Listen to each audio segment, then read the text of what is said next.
जय जिनेन्द्र। परम पूज्य प्रभु महावीर स्वामी जी के चरणों में वंदन। बड़ी साधु वंदना की श्रृंखला में गाथा 51 और 52 का वर्णन चल रहा है। पिछली ऑडियो में आपने जाना कि किस तरह गुरुदेव की मुंह से नागश्री ब्राह्मणी के लिए निंदनीय शब्द निकल गए और पूरे नगर में बात फैल गई थी। अब सभी उसका तिरस्कार करने लगे। वह यहाँ वहाँ भटकती रही और आर्त ध्यान करते करते मृत्यु को प्राप्त हुई।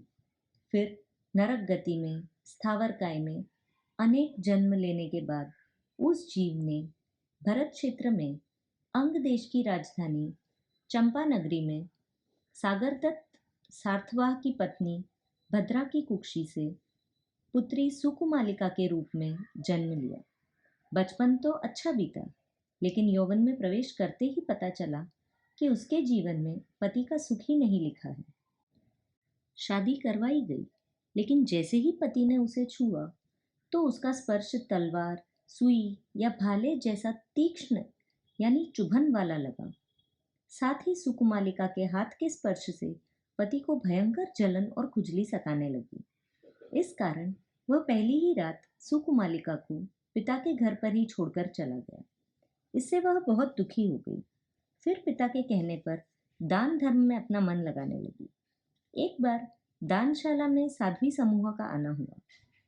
उनके संपर्क में आने के बाद सुकुमालिका को दीक्षा अंगीकार करने का विचार आया। माता पिता से आज्ञा लेकर वह दीक्षित हो गई। दीक्षा लेने के बाद कुछ समय तक तो सब कुछ सही चलता रहा, लेकिन मन को जीतना इतना आसान नहीं होता। कुछ ही दिनों में सुकुमालिका की धर्म में दृढ़ता में थोड़ा फर्क आ गया।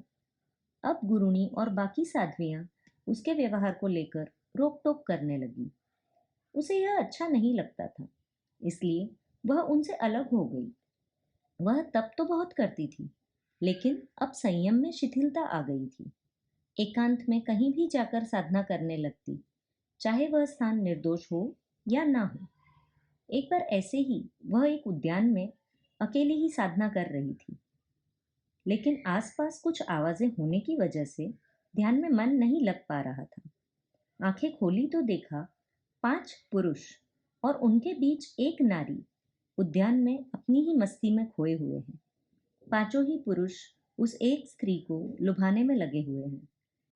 यह दृश्य देखकर सुकुमालिका के मन का दर्द फिर जाग गया, क्योंकि उसे कभी किसी पुरुष का प्यार नहीं मिल पाया था। उसी दर्द के कारण उस दृश्य को देखते हुए निदान कर लिया कि यदि मेरे तप और व्रत का कोई उत्तम फल हो तो मैं भी अगले जन्म में इस स्त्री के समान 5-5 पुरुषों की चहेती बनूं और पांचों ही व्यक्तियों के साथ भोग भोगूं। ऐसा निदान करने के बाद और आलोचना नहीं करने के कारण वह मरकर दूसरे देवलोक में उत्पन्न हुई, लेकिन गणिका के रूप में, और फिर पांचाल नरेश के यहाँ द्रौपदी के रूप में जन्म लिया। पूर्वकृत निदान के फलस्वरूप ही द्रौपदी 5 पतियों की पत्नी बनी।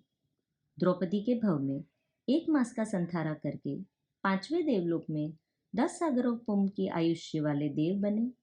वहां से च्यवकर महाविदेह क्षेत्र में जन्म लेकर चारित्र पालकर सर्व दुखों का अंत करके मोक्ष प्राप्त करेंगे। जिन आज्ञा विरुद्ध कुछ बोलने में आया हो तो हाथ जोड़कर मिच्छामि दुक्कड़म। धन्यवाद।